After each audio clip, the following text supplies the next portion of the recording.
नमस्कार दोस्तों, मैं देवेंद्र साहू स्वागत करता हूं आप सभी का आपके अपने YouTube चैनल देवगीत क्लासेस पर। दोस्तों, पिछले क्लास में मैं नंबर सिस्टम के बेसिक को बताया था। ये सीरीज जो चल रहा है आपका छत्तीसगढ़ सहायक शिक्षक भर्ती 2026 जो अभी आने वाला है, 11 अक्टूबर को इसका पेपर है, उसके लिए मैं मैथ्स का सीरीज़ स्टार्ट किया हूँ।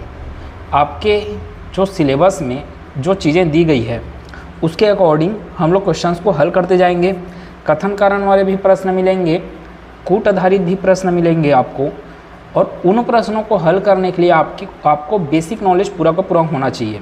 तो अगर आप इस वीडियो को देख रहे हैं तो इससे पहले का वीडियो अगर नहीं देखे हैं तो इससे पहले का वीडियो देखें, ताकि मैं यहाँ पे जो क्वेश्चन कराने वाला हूँ वो आपको समझ में आए। अगर आप डायरेक्ट ये वीडियो देखेंगे तो आपको हो सकता है चीज़ें समझ ना आए, इसलिए अच्छा है कि इससे पहले वाला वीडियो देखें। देर न करते हुए मैं क्लास को स्टार्ट कर रहा हूँ प्रश्नों के साथ। देखते हैं अपने पास प्रश्न क्या क्या हैं। देखें, पहला प्रश्न लिखा हुआ है अपने पास, क्वेश्चन फर्स्ट, 3 + 2√5 क्या है, मतलब किस प्रकार का संख्या है वो। परिमेय संख्या है कि अपरिमेय है कि सम संख्या है कि विषम संख्या है। तो भाई सम संख्या और विषम संख्या तो यहाँ पे आपका ऑप्शन से हट ही जाएगा, क्योंकि यहाँ पे 3 लिखा है, चलो वो विषम हो गया। अब ये 2√5 एक्चुअल में क्या संख्या है तो ये तो नहीं पता अपने को। परिमेय संख्या का डेफिनेशन क्या है, परिमेय संख्या p/q के रूप में होना चाहिए। तो ये आपका p/q के रूप में भी नहीं आ रहा है, तो ये आंसर क्या होगा इसका, अपरिमेय संख्या। मैं पिछले वीडियो में बताया भी हूँ अपरिमेय संख्या क्या है आपके पास, कि अगर ये वास्तविक संख्या है, 3 क्या है आपके पास वास्तविक संख्या, ये भी है आपके पास, लेकिन रूट में है अगर ये जोड़ के रूप में, तो वो एक्चुअल में किस प्रकार का संख्या है, वो तो अपरिमेय संख्या है। अगले प्रश्न को देखते हैं। अगला प्रश्न बोल रहा है कि इन चारों ऑप्शन में से अपरिमेय संख्या कौन सा है। तो ऑप्शन ए को देखें, 3.333 और वो डैश डैश करके लिखा है, इसका मतलब है कि ये बार बार 3 आने वाला है। और मैं आपको बताया था कि जो भी बार वाले संख्याएं हैं, जैसे कि 333 आ रहा है, इसका मतलब ये क्या हो गया 3.3 बार। तो जो भी बार वाले संख्याएं हैं वो क्या होते हैं, अपरिमेय संख्या होते हैं। जो भी बार वाले संख्याएं हैं वो परिमेय हैं। आपको पूछ रहा है अपरिमेय कौन सा है, तो ऑप्शन ए तो नहीं होगा। ऑप्शन बी भी वैसी है, 5.6363 लिखा है, इसका मतलब है 5.63 बार, तो ये भी आपका परिमेय संख्या है। अब चलते हैं किसमें, सी वाले ऑप्शन में। अब देखना, यहाँ पे आपको ना थोड़ा सा घातांक का नियम पता रहना चाहिए। सी ऑप्शन को मैं यहाँ पे हल कर रहा हूँ। पहले मेरे को बताना है अपरिमेय ना, तो p/q के रूप में नहीं आना चाहिए चीज़ें। जैसे कि अब इसको मैं हल कर रहा हूँ, 81 टू दी पावर क्या है, 1/2 है, ठीक है। और टू दी पावर जब 1/2 रहता है तो उसका मतलब होता है रूट। और देखें 18 का घात -1/2 है, तो जब घात में माइनस रहता है तो उसको प्लस बनाने के लिए क्या कर सकते हो आप, 1/18 टू दी पावर 1/2। ये घातांक के नियम से चल रहा है ये चीज़ें। अब आपको इसका मतलब क्या हुआ, चलो √81 का मान तो 9 आ गया, गुना ये, इसको कैसे लिख सकते हैं, 1/√18, ठीक है। अब ये कैंसल आउट हो जाएगा, ऐसा नहीं है। यहाँ से 18 को तोड़ के कैसे लिख सकते हैं हम लोग, ये 9 गुना 1/18 को, √18 को तोड़ के ऐसे लिखा जा सकता है 9 गुना 2। 9 बाहर निकलेगा तो 3 निकलेगा, उसमें से रूट है वो, इसलिए वो 3 निकलेगा। तो अपने पास क्या आया आगे सॉल्यूशन, 9/3 √2, 3 तिया 9, ठीक है। तो ये क्या हो गया आपके पास 3/√2 हुआ, ठीक है, 3/√2 हुआ। अब आप बोलोगे कि ये p/q के रूप में तो है, p/q के रूप में तो है ये, लेकिन मैं आपको ये भी बताया था कि रूट में नहीं रहना चाहिए, वो डायरेक्ट क्या होना चाहिए, या तो पूर्ण संख्या के रूप में हो, ठीक है, √2 के रूप में है, इसलिए आपके पास अपरिमेय संख्या क्या होगा, ऑप्शन नंबर सी होगा। डी को देखते हैं एक बार, अपरिमेय बोला था ना, इसलिए ऑप्शन नंबर सी। डी को देख रहे हैं, डी क्या लिखा है आपके पास, 256 का घात 1/4 और लिखा 16 का घात -1/4, तो इसको थोड़ा सा मैं चेंज कर देता हूँ, 16 का घात 1/16 टू द पावर 1/4 हो गया, ये माइनस को प्लस मिलाया। तो अब आगे और कि 256 को को ऐसे घात में तोड़ो जो कि 4 घात आ जाए। तो 256 कैसे टूट सकता है आपका 6 का घात 4, ठीक है। ऐसे करेंगे आप 6 गुना 6, फिर आप आगे जाएंगे तो फिर आपको ऐसे टूटेगा ये बार बार। ये आप कैसे निकालें, गुणनखंड करके निकाल लें। 256 को गुणनखंड करें, 2 एकम 2, ठीक है। फिर ये 2 दूनी 4, 2 अट्ठे 16, फिर 2 से भाग लगाएं तो 64 बार में जाएगा, फिर 2 से भाग लगाए तो 32 बार में गया, फिर 2 से अगर मैं भाग लगाया तो ये कितने बार में जाएगा आपका 16 बार में, फिर 2 से भाग लगाऊंगा तो ये 8 बार में, और 2 से भाग लगाएंगे तो 4 बार में। ऐसे ही और जाएगा ना, ये 4 और जाएगा, 2 दूनी 4 और ये 2 दूनी 2 एकम 2। तो कितने बार आ गया आपके पास 1 2 3 4 5 6 7 8। या एक काम कर ले, इसको इतने का जोड़ा बना लें, ठीक है। तो एक्चुअल में ये क्या है 256 क्या है 4 का घात, यहाँ पे 4 आया, यहाँ पे 4 आया, यहाँ पे 4 आया, यहाँ पे 4 आया, तो 256 को लिखा जा सकता है 4 का घात 4। तो इसके घात में क्या हुआ 1/4, फिर गुना 1/16 को घात के 4 के रूप में कैसे लिख सकते हैं 2 का घात 4, फिर उसके भी घात में क्या चल रहा है 1/4। अब आपके पास घातांक का नियम क्या बोलता है कि घात और घात के हो जाते हैं गुना, मतलब 4 का गुना होगा 1/4 से तो 4 और 4 कैंसिल हो जाएगा। वैसे यहाँ से 4 और 4 कैंसिल हो गया। अब आगे सॉल्यूशन क्या आया आपके पास 4 का घात 1 और ये गुना 1 मतलब सिर्फ 4, 2 का घात 1 मतलब कि सिर्फ 2, और 4/2 का मतलब हुआ 2, और 2 को लिखा जा सकता है 2/1 के रूप में। अर्थात डी क्या है आपका परिमेय। आपको पूछा गया था कि अपरिमेय कौन सा है, तो option number C correct answer है। अगला प्रश्न लिखा है कि 2 परिमेय संख्याओं का गुणनफल क्या होगा। अब ऐसे प्रश्नों को ना रटने के बजाय आप ना प्रैक्टिकल किया करें। अब 2 परिमेय संख्याओं का गुणनफल आपको बताना है, तो मैं कोई भी 2 परिमेय संख्या ले लेता हूँ। ये एक 3/5 हो गया, और कोई भी ले लेना आपका मन, 8/7 ले लिया। इनका गुणनफल करो तो 8 तिया क्या हुआ 24, और ये कितना हो गया 5 7 35, कट रहा है तो कटा सकते हैं। अब देख रहे हैं ये क्या आ रहा है फिर से P/Q के रूप में, अर्थात परिमेय संख्याओं का गुणनफल क्या देता है आपको, परिमेय संख्या ही देता है, ऑप्शन नंबर ए। आगे भाज्य संख्या चुनना है। अब भाज्य संख्या का निर्धारण करने का तरीका मैं आपको बताया था अभाज्य संख्या का, तो अभाज्य संख्या का निर्धारण करने बताया कि कैसे उसको पता लगाते हैं कि अभाज्य संख्या है करके। यहाँ पे आपको अभाज्य नहीं पूछ रहा है, यहाँ पे पूछ रहा है ये भाज्य संख्या।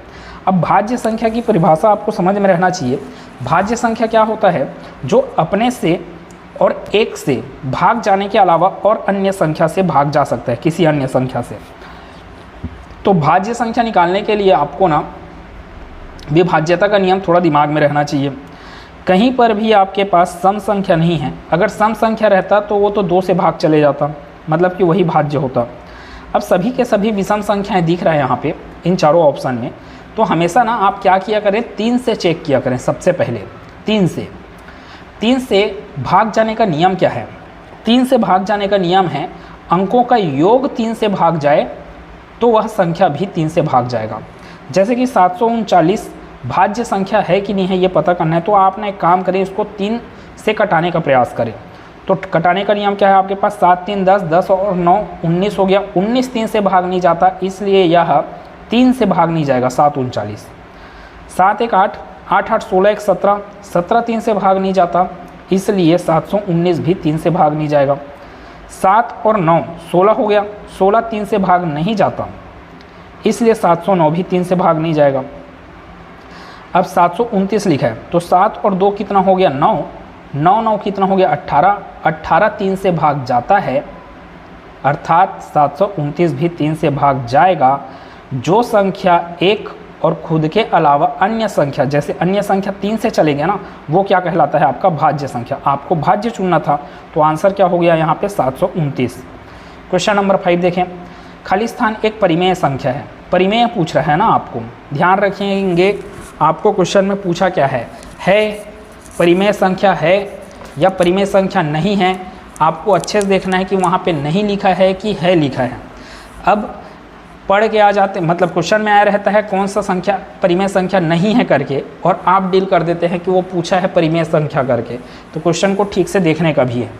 एक परिमेय संख्या है, कौन सा एक परिमेय संख्या है? तो रूट वाले संख्याएं आपका अपरिमेय हैं, लेकिन रूट में कैसे संख्याएं जो पूर्ण वर्ग नहीं हैं, और 2, 3 पूर्ण वर्ग संख्या नहीं है, चूंकि यह रूट में इसलिए ये दोनों क्या हैं? अपरिमेय। 0.9 के बारे में बात किया जाए तो 0.9 को हम लोग दशमलव से भिन्न में चेंज करते हैं तो कुछ ऐसे लिखा जा सकता है इसको। अब इसको डिस्कशन किया जाएगा दशमलव वाले टॉपिक में, और यहीं पे और थोड़ा सा बता देते हैं। अगर मैं लिख रहा हूँ 23.87 तो इसको भिन्न में चेंज करना है तो कैसे लिखा जा सकता है? 2387 डिवाइडेड बाई 100, मतलब कि आप दशमलव के बाद जितने अंक हैं उसके जगह में नीचे में क्या डालें? उतने ही शून्य डालें। ठीक है, दशमलव को हटाकर। वैसे यहाँ पे 0.9 को क्या लिखा जा सक रहा है? यहाँ पे 9/10, इसलिए आपका परिमेय संख्या कौन सा है? Option number C. अब आते हैं 6वें प्रश्न में।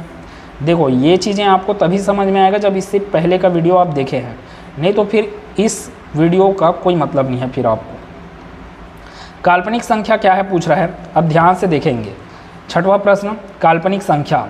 अब जैसे काल्पनिक संख्या पूछा तो आपके दिमाग में मैं जो भी उदाहरण बोला हूँ आना चाहिए। मैंने बोला 2 लेकिन माइनस में, √2, √3 लेकिन माइनस में, √4 लेकिन माइनस में, मतलब कि कोई भी संख्या अंडर रूट में रहे और अगर वह माइनस में रहे तो वो क्या कहलाता है? आपका काल्पनिक संख्या। या डायरेक्ट वो संख्या को क्या दे सकता है? आई नाम दे सकता है, जैसे कि 2i 3i ऐसे। फिलहाल यहाँ पे क्या दिख रहा है आपको? काल्पनिक संख्या होता हुआ ऑप्शन नंबर ए, क्योंकि 5 तो लिखा है अंडर रूट में, लेकिन वो किस में है? माइनस में। -6 क्या है? परिमेय संख्या। √5 क्या है? अपरिमेय संख्या। आपको काल्पनिक संख्या पूछा गया है ना। 0 क्या है? एक पूर्ण संख्या है। आगे देखें, परिमेय संख्या नहीं है। परिमेय संख्या, अब देखो यही मैं बोल रहा हूँ, अब आप पढ़ के आ गए कि परिमेय संख्या है पूछ रहा है करके, इसने पूछा है परिमेय संख्या नहीं है, तो जो परिमेय संख्या होगा वो आपका आंसर नहीं है। ठीक है, जैसे कि यहाँ पे पहला लिखा है क्यूब रूट ऑफ 64, तो ये क्यूब रूट निकालने आना चाहिए, मतलब कि 3 का जोड़ा बनाएं गुणनखंड करके। अभी फ़िलहाल मेरे को पता है कि क्यूब रूट निकालना है तो इसको ऐसे लिखा जा सकता है 4 चौक 16 चौक 64, मतलब 4 का घात 3, 64 को लिखा जा सकता है 4 का घात 3, और 3 बाहर निकलेगा, मतलब 4 का घात 3 बाहर निकलेगा तो सिर्फ निकलेगा 4, मतलब कि ये क्या है? 4/1 अर्थात परिमेय। आपको पूछा जा रहा है परिमेय नहीं है, ये तो परिमेय है, तो ये अपना आंसर नहीं है। इसको देखें, 64 को कैसे लिख सकते हैं? ये क्या लिखा है? वर्गमूल ना, मतलब 64 को आप वर्ग के रूप में बनाओ। अब मेरे को पता है कि 64 किसका वर्ग होता है? तो 8 का वर्ग होता है। अगर मैं इसको बाहर निकालूं तो सिर्फ निकलेगा 8, और 8 को लिखा जा सकता है 8/1, मतलब कि ये परिमेय है। इसकी बात करते हैं क्यूब रूट 8, तो इसको लिखा जा सकता है 2 का घात 3, 2 का घात 3 बाहर निकलेगा तो सिर्फ रहेगा 2। ठीक है, ये सब घातांक के नियम से संबंधित है, तो घातांक का नियम का बेसिक आपको पता रहना चाहिए, और नहीं पता है तो फिर अगले आपके घातांक वाले चैप्टर में आएंगे, वहाँ पे मैं इसको तो डिस्कस करने वाला हूँ ही। तो 2 क्या हो गया? 2 को लिखा जा सकता है 2/1, मतलब कि ये परिमेय है। ये जो लिखा √8 का सॉल्यूशन देखें एक बार, 4 गुना 2 लिखा मैं इसको, 4 निकलेगा बाहर तो क्या बनेगा? 2, क्योंकि ये 2 का वर्ग है, तो √8 को लिखा जा सकता है 2√2। अब भी मैं डिस्कस किया था कि जो रूट वाले संख्याएं आएंगे उसके साथ भले गुणांक में और कुछ हो, वो किसके उदाहरण हैं? अपरिमेय के। अर्थात आपको पूछ रहा है ये परिमेय नहीं है करके, अर्थात ये पूछा कि कौन सा अपरिमेय है, तो कौन सा अपरिमेय है? ऑप्शन नंबर डी, अपरिमेय संख्या है। ठीक है, आगे के प्रश्नों पे डिस्कशन करते हैं। चले दोस्तों, आगे के प्रश्नों पे डिस्कशन करते हैं। यहाँ पे आपको प्रश्न 3 प्रश्न दिख रहा है, 7, 8 और 9। 7वां प्रश्न कूट आधारित प्रश्न है, 8वां प्रश्न और 9वां प्रश्न कथन कारण पे आधारित प्रश्न है। अब इस कूट आधारित और कथन कारण पे आधारित प्रश्नों को हल करने के लिए आपका कॉन्सेप्ट पूरा क्लियर रहना जरूरी है पहले। ठीक है, देखें 7वां प्रश्न क्या लिखा है? 15 और 36 सह अभाज्य संख्या है। ये आपके पास 4 क्या दिए हैं? 4 स्टेटमेंट दे दिया गया, और उसके बाद पूछेगा कि इन चारों में सही कथन को चुनें। अब एक्चुअल में मैं जो ऑप्शन लिखा हूँ 1 2 3 करके, एग्ज़ाम में ऐसे नहीं रहेगा 1 2 3 करके, वो ऐसे लिखेगा केवल 1 2 व 3 सही हैं, केवल 2 और 3 सही हैं, केवल 3 और 4 सही हैं, केवल 2 3 व 4 सही हैं। अब यहाँ पे ना कैसे गलत समझ लेते हैं स्टूडेंट, इस चीज़ के बारे में भी डिस्कस करूँगा मैं। देखें 15 36 सअभाज्य संख्या है, तो ठीक है 15 और 36 सअभाज्य संख्या है कि नहीं है, तो अब आपका दिमाग वहाँ पे जाना चाहिए कि सहभाज्य संख्या कहते किसको हैं। मैंने बताया था सहभाज्य संख्या ऐसे संख्याओं का जोड़ा होता है जिनमें कॉमन सिर्फ क्या निकलता है, 1 निकलता है, या ये बोल सकते हैं कि जिनका HCF क्या होता है, 1 होता है। अब यहाँ पे देख रहे हैं आप कि 15 और 36 में 3 कॉमन निकल सकता है, ठीक है, 3 पंचे 15 और 3 से इसको भाग लगाएंगे तो 12 बचेगा, मतलब कि 3 कॉमन निकल सकता है, अर्थात ये सहअभाज्य संख्या नहीं है, सहभाज्य संख्या नहीं है, ठीक है। मतलब कि पहला वाला जो यहाँ पे कथन दिया था वो क्या है, गलत है। अब आपके पास ऑप्शन में देखेंगे अगर, तो जिस ऑप्शन में पहला है वो तो ऐसे ही हट गया, मतलब कि ऑप्शन नंबर ए प्रश्न का उत्तर नहीं हो सकता है। और कहीं पे 1 लिखा हो उसको देखें, वो गलत हो जाएगा। अब 1 तो और कहीं पे नहीं लिखा है, चले देखिए जो आपको सबसे अच्छा स्टेटमेंट लगेगा, जिसके बारे में आप एकदम क्लियर हैं, उसको अच्छे ध्यान से देख लें। जैसे कि ये चौथा स्टेटमेंट देखें, चौथा स्टेटमेंट क्या बोल रहा है, 1 सबसे छोटी भाज्य संख्या है। अब आपको क्या बताया गया था कि 1 न तो भाज्य संख्या होता है और ना ही अभाज्य संख्या, 1 न तो भाज्य संख्या है और ना ही अभाज्य संख्या, मतलब कि चौथा वाला जो स्टेटमेंट दे रहा है वो भी गलत है। अब मैं ये देख लूँ कि चौथा कहाँ पे लिखा है, चौथा लिखा है आपके पास ऑप्शन नंबर डी में, और ऑप्शन नंबर सी में भी दिख रहा है चौथा वाला, मतलब कि ना तो आपका आंसर सी होगा और ना तो आपका आंसर डी होगा। अब आप क्या करने जाते हैं, देखें टाइम वेस्ट कैसे करते हैं। अब इसको हल कर रहे हैं आप, 57 एक संयुक्त संख्या है। अब आपको ये भी तो नहीं पता है कि संयुक्त संख्या कहते किसको है, तो संयुक्त संख्या और कुछ नहीं है, भाज्य संख्या को ही आप क्या कह रहे हैं, संयुक्त संख्या कहते हैं, इस चीज़ को याद रखेंगे। अब 57 भाज्य संख्या है कि नहीं है, तो है, क्योंकि ये 3 से भाग जाएगा। कैसे चेक किए, तो इनका योग कर रहे हैं, 5 और 7 कितना हो गया, 12, 12 को 3 से भाग लगाएंगे तो वो 19, 12 को 3 से भाग लगाया तो वो पूरा चले गया, इसलिए 57 भी 3 से भाग जाएगा। कितने बार में भाग जाएगा अगर पूछा गया है तो 19 बार में भाग जाएगा, ठीक है। तो दूसरा स्टेटमेंट सही है। फिलहाल यहाँ ऑप्शन से मेरे को समझ में आ गया है कि 3 ऑप्शन जब गलत हो गए तो ऑप्शन नंबर बी ही सही है, केवल दूसरा और तीसरा ऑप्शन। इसके बारे में डिस्कशन कर देता हूँ। 57 एक संयुक्त संख्या है, ये समझ में आ गया। 997 एक अभाज्य संख्या है। आपको समझाने के कारण मैं यहाँ पे डिटेलिंग दे रहा हूँ, नहीं तो फिर एग्ज़ाम में इतना तक अब जाने की ज़रूरत है ही नहीं। जब आपके पास सिर्फ एक ही ऑप्शन बचा तो उसको लगाएं और आगे निकले। 997 एक अभाज्य संख्या है। अब आपको क्या बताया गया था, अभाज्य संख्या को चेक कैसे किया जाता है। अभाज्य संख्या को चेक करने के लिए आपको जो संख्या दिया गया है, क्या दिया गया है अपने पास, 997। 997 से हमको क्या करना पड़ता है, बड़ा ऐसा संख्या चुनना होता है जो क्या हो, एक वर्ग संख्या हो। तो 997 से बड़ा वर्ग संख्या अब चुनना है आपको, तो कौन सा होगा भाई, तो 30 का वर्ग करते हैं तो वो कितना आता है आपके पास, 900 आता है। अब इसके आगे मेरे को नहीं पता, तो थोड़ा सा एक काम कर सकते हैं, 31 गुना 31 करके देख ले, ठीक है। 31 से कम 31 हुआ, 31 या 93, 93 और 3 96, तो 961, ये भी छोटा हो गया ना।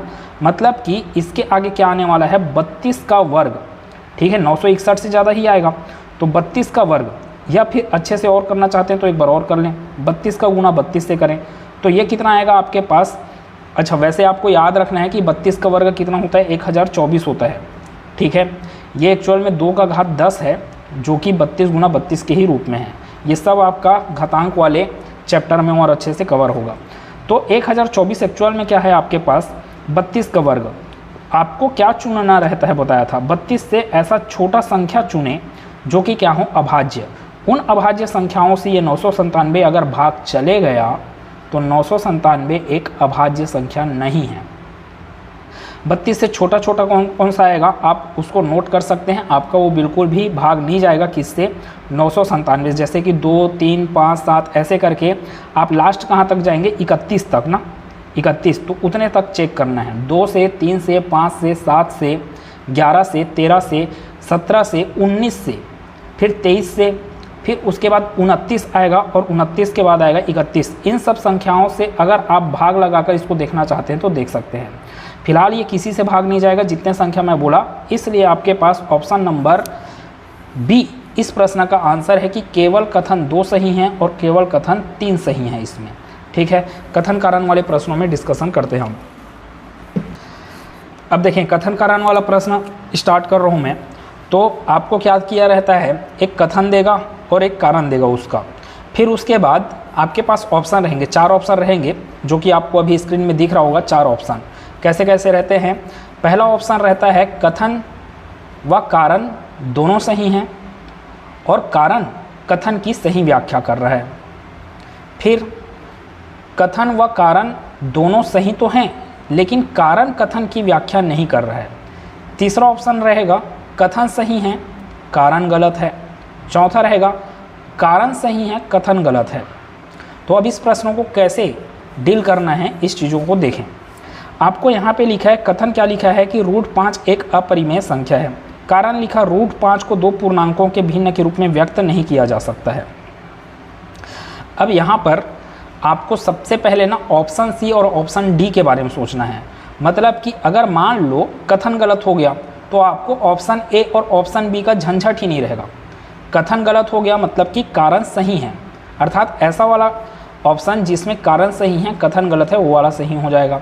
अगर कारण गलत है और कथन सही है तो कथन सही है और कारण गलत है वाला ऑप्शन सही होगा। दिक्कत तब होता है जब ये दोनों कथन सही होते हैं, मतलब कि कथन और कारण दोनों सही होते हैं। अब यहाँ पे समस्या ये कि कथन की व्याख्या कर रहा है कि नहीं कारण, इस चीज़ को चूज़ करने में समस्या जाता है। तो इसके लिए सिंपल सा बात ये बोल रहा हूँ मैं कि आपको पूरा का पूरा बेसिक पता रहना चाहिए और कैसे हल करना है, कैसे निकालना है उसको। तो आपको इस लाइन को पढ़ना है पूरा, अगर दोनों के दोनों सही हैं तब ना आपको इस लाइन को पढ़ना है पूरा, फिर उसके बाद क्योंकि शब्द लगाकर इसको पूरा का पूरा पढ़ना है। अब आपने एक लाइन बना लिया, √5 एक अपरिमेय संख्या है क्योंकि √5 को 2 पूर्णांकों के भिन्न के रूप में व्यक्त नहीं किया जा सकता है। तो इसी के कारण हुआ है क्या ये चीज़, इस चीज़ को देखना होता है। फिलहाल मेरे को अभी ये चेक करना है कि दोनों के दोनों सही हैं कि नहीं है। तो √5 एक अपरिमेय संख्या है, हाँ तो है बिल्कुल। मैं आपको बताया था कि जितने भी अभाज्य संख्या हैं उनका वर्गमूल क्या आता है आपके पास, उनका वर्गमूल अपरिमेय संख्या होता है। अब देखें, √5 को 2 पूर्णांकों के भिन्न के रूप में व्यक्त नहीं किया जा सकता। √5 को 2 पूर्णांकों के भिन्न के रूप में व्यक्त नहीं किया जा सकता है। तो 2 भिन्न के रूप में व्यक्त करने के का मतलब ये हुआ कि अगर मैं 3 को 5 से भाग लगा दूं तो क्या ये √5 आंसर देगा, या 8 को 9 से भाग लगा दूं तो क्या ये √5 आंसर देगा। तो भाई इस कंडीशन में तो आपका √5 का ही बात नहीं है कि वो रूट में देगा ही और किसी संख्या को बोल सकता है, तो वो रूट में आंसर तो नहीं ही आएगा। तो रूट में आंसर नहीं आने वाला है ना। तो √5 को 2 पूर्णांकों के भिन्न के रूप में व्यक्त नहीं किया जा सकता। अब ये भी बात सही है, कथन भी सही है, कारण भी सही है। अब आपको चेक करना है कि ऑप्शन ए सही होगा कि ऑप्शन बी। तो मैं यही बोला कि इस लाइन को पढ़ें और इसके बाद इसको क्योंकि लगाएं। √5 एक अपरिमेय संख्या है क्योंकि √5 को 2 पूर्णांकों के भिन्न के रूप में व्यक्त नहीं किया जा सकता। अगर आपने उसको भिन्न के रूप में व्यक्त कर लिया होता तो वो आपका अपरिमेय ना आके परिमेय आता। तो √5 एक अपरिमेय संख्या इसीलिए है क्योंकि उसको 2 पूर्णांकों के भिन्न के रूप में व्यक्त नहीं किया जा सकता है। ठीक है, तो इसका आंसर क्या है आपके पास, ऑप्शन नंबर ए। कथन भी सही है, कारण भी सही है और कारण कथन की सही व्याख्या करता है। अगला प्रश्न देखते हैं, प्रश्न 9वां। मैंने बोला हमेशा आप कथन को अलग से सही है कि नहीं है ये चेक करें और कारण सही है कि नहीं है ये चेक करें। देखें, 12 का घात n का अंतिम अंक 0 है जहां n एक प्राकृतिक संख्या है। क्या बोला गया, 12 का घात n का अंतिम अंक 0 है। अब n का तो वैल्यू बोला नहीं वो, मतलब कि आपको n का वैल्यू ये बता रहा है कि आप n का वैल्यू क्या ले सकते हैं, प्राकृतिक संख्या 1 2 3 4 5 ऐसे करके आप कहाँ तक जा सकते हैं, अंक के रूप में ना। और आगे बढ़ सकते हैं जितना भी जाएंगे। फिलहाल देखें, अगर मैं 12 का घात 1 रखा तो ये 12 का घात 1 मतलब कि 12 इकाई का अंक क्या दिया 2, इकाई के अंक से मतलब है ना, क्योंकि कथन में यही बोला जा रहा है। 12 का घात 2 किया तो 12 गुना 12 करोगे अर्थात 2 का घात 2 आएगा तो इकाई का अंक 4 आएगा। जो भी आंसर है ना, मेरे को इकाई अंक से मतलब है। 12 का घात 3, 2 दूनी 4, 4 दूनी 8 तो इकाई का अंक 8। 12 का घात 4, 2 दूनी 4 दूनी 8 दूनी 16 इकाई का अंक 6। अब फिर अगर मैं गया 12 के घात 5 में तो ये क्या हो गया, 2 का घात 5 कितना देता है 32, मतलब कि इकाई का अंक 12 का घात 5 जो भी है इकाई का अंक क्या रहेगा 2। तो देखो साइकिल रिपीट हो चुका है, मतलब कि इकाई का अंक या तो 2 होगा, 4 होगा या 8 होगा या 6 होगा, या फिर वही 2, 4, 6, 8 में चलते रहेगा चीज़ें, लेकिन शून्य कभी नहीं आएगा इकाई का अंक यदि 12 का घात n की बात कर रहे हैं। मतलब कि कथन क्या है आपके पास गलत है। अब आपने कथन को गलत बना दिया तो आगे आपको कारण को देखने की ज़रूरत नहीं है। वैसे ऑप्शन के अनुसार ना, ऑप्शन में दोनों कथन गलत, कथन और कारण दोनों गलत है ऐसा वाला ऑप्शन नहीं रहता है, या तो कथन गलत है या कारण गलत है ऐसा वाला रहता है। कथन को आपने गलत बना दिया तो भाई सिंपल सी बात दिख रहा है, आपको एक ही ठोक ऑप्शन दिख रहा है जिसमें कथन गलत है लिखा हुआ है, तो कथन गलत है और कारण सही है वाला आंसर आ जाएगा। फिलहाल ये कारण सही कैसे है उस चीज़ को भी हम लोग डिस्कस करते हैं। देखिए, यदि किसी संख्या का अभाज्य गुणनखंड क्या लिखा है 2 का घात m गुना 5 का घात n के रूप में हो तो उस संख्या का अंतिम अंक 0 होता है। प्रैक्टिकल करके देखें, m का वैल्यू आप कुछ भी लें और n का वैल्यू आप कुछ भी ले लें। जैसे कि 2 का घात मैं ले लिया 3 और 5 का घात ले लेता हूँ मैं 2 ले लेता हूँ, या 4 ले लो आपकी इच्छा। इसको हल करूँगा तो क्या मिलेगा, 2 का घात 3 8 हो गया, 5 का घात 2 कितना हो गया 25, 25 का गुणा 8 से करेंगे तो आपको मिलेगा 200, इकाई अंक क्या मिल गया 0। मतलब कि आपके पास ये कारण क्या है सही है। आप और कुछ भी अंक लेकर प्रैक्टिकल कर सकते हैं। उम्मीद है चीज़ें समझ में आया होगा। ये सबको करने में बहुत मेहनत लगता है। पहले आप लिखें प्रश्नों को, अपने से सोचें अच्छे से, कहीं पे गलती ना हो, इस चीज़ का भी ध्यान देना पड़ता है। तो चैनल को सब्सक्राइब करिएगा अगर नहीं किए हैं तो, और बेल आइकन को क्लिक करके ज़रूर रखेंगे क्योंकि अगला वीडियो इसके नेक्स्ट टॉपिक में रहेगा वीडियो। तो अगले वीडियो में मिलते हैं, धन्यवाद।